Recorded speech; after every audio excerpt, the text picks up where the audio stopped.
آج جب آپ مسجد میں نماز پڑھنے جاتے ہیں تو ذرا خود سے پوچھیں، جب ہم دن میں 5 دفعہ مؤذن کی آواز سنتے ہیں، جب وہ پکارتا ہے حی علی الفلاح، آؤ کامیابی کی طرف، اللہ تعالیٰ کی طرف سے کہ اگر تمہیں کامیابی چاہیے تو اس کا ایک طریقہ ہے، کچھ چیزیں ہیں، وہ چیزیں جن پر آپ عمل کریں گے تو پھر آپ کو جو ہے کامیابی ملے گی۔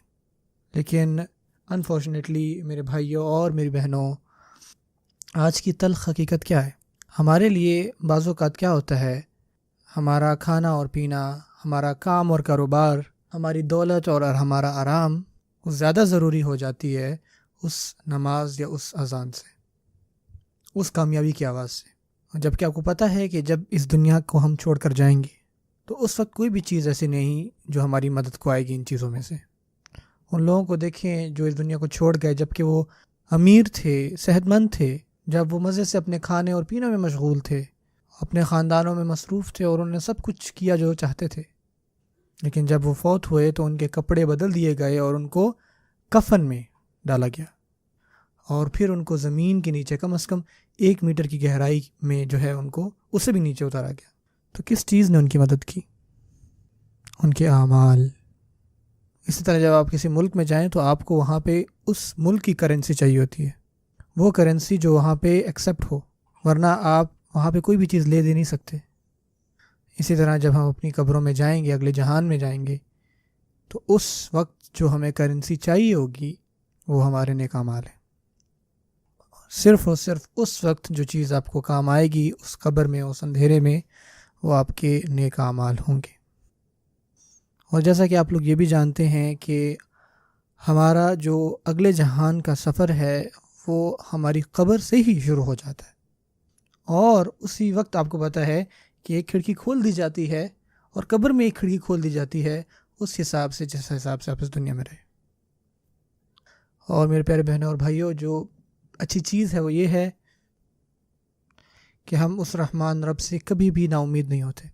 اللہ تعالیٰ رؤوف ہیں، الرحیم ہیں، الرحمن ہیں، الغفور ہیں، التواب ہیں، اور بہت سارے نام ہیں جو اللہ تعالیٰ نے اپنے خود مینشن کیے۔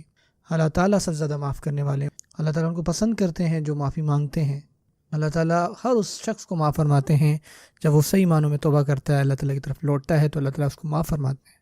اور اللہ تعالیٰ کی جو رحیم صفت ہے وہ تمام صفتوں پر حاوی ہے، اور یہ چیز تمام انسانوں کے لیے، تمام کے تمام، نہ صرف مسلمان۔ اور یہ چیز اللہ تعالیٰ نے خود ہمیں ایکسپلین، ہمیں بتائی، سبحان اللہ۔ پھر بھی جو ہے ہم اللہ اس رحمان رب سے نا امید ہو جاتے ہیں۔ مسئلہ یہ ہے کہ جو شیطان ہے نا، وہ کبھی بھی آپ کو اکیلا نہیں چھوڑتا۔ جو شیطان کے ٹریپس ہیں وہ بہت زیادہ ہیں۔ کبھی بھی آپ اس گناہ میں پڑے نہ رہیں یہ سوچ کر کہ یار اب تو میں اس سے نہیں نکل سکتا، اب تو یہ ایک میرا حصہ بن چکی ہے۔ کبھی ایسا نہ کریں۔ اگر آپ سے کوئی گناہ ہوتا ہے تو آپ کو فوراً اس پر پچھتاوا ہونا چاہیے، اور اگر آپ کو پچھتاوا ہو، اگر آپ کو دکھ ہو، تو یہ اس چیز کی علامت ہے کہ آپ کے دل میں ایمان ہے اور آپ ایک ایمان والے ہیں۔ اور ہمیں یہ بھی پتہ ہے کہ ہم سے غلطیاں ہوں گی، لیکن جیسے ہی آپ نے یہ سوچ لیا کہ ہاں بھائی میں تو غلطیاں ہی کرتا رہوں گا، میں نہیں ٹھیک ہو سکتا، اور ہم انسان ہیں بھائی، ہم ہیں ہی کمزور، میں تو یہ چیز کرتا رہوں گا، اسی لمحے جو ہے نا آپ سمجھیں کہ شیطان نے آپ پر قابو حاصل کر لیا ہے۔ اسی طرح جیسے ہی ہم کبھی بھی یہ نہ سوچیں کہ ہاں جی اللہ تعالیٰ تو بہت رحم کرنے والے ہیں، بہت رحمان ہیں، تو وہ اللہ تعالیٰ مجھے معاف، کبھی بھی اس نیت کے ساتھ گناہ نہ کریں کہ اللہ تعالیٰ تو مجھے معاف کر دیں گے، کبھی بھی اس نیت سے گناہ نہ کریں، کیونکہ جب ایسا ہوتا ہے تو ہم مزید گناہ کرنے لگ جاتے ہیں، اور ہم اللہ تعالیٰ کو بھول جاتے ہیں، ہم اللہ تعالیٰ سے دور ہونا شروع ہو جاتے ہیں۔ تو پھر اللہ تعالیٰ فرماتے ہیں نسوا اللہ فنسیہم، منافقین کے بارے میں اللہ تعالیٰ فرماتے ہیں کہ وہ اللہ تعالیٰ کو بھول گئے تو ہم نے بھی ان کو بھلا دیا۔ یہی الفاظ اللہ تعالیٰ نے استعمال کیے، نسیہم، اللہ تعالیٰ نے بھلا دیا ہم کو۔ اللہ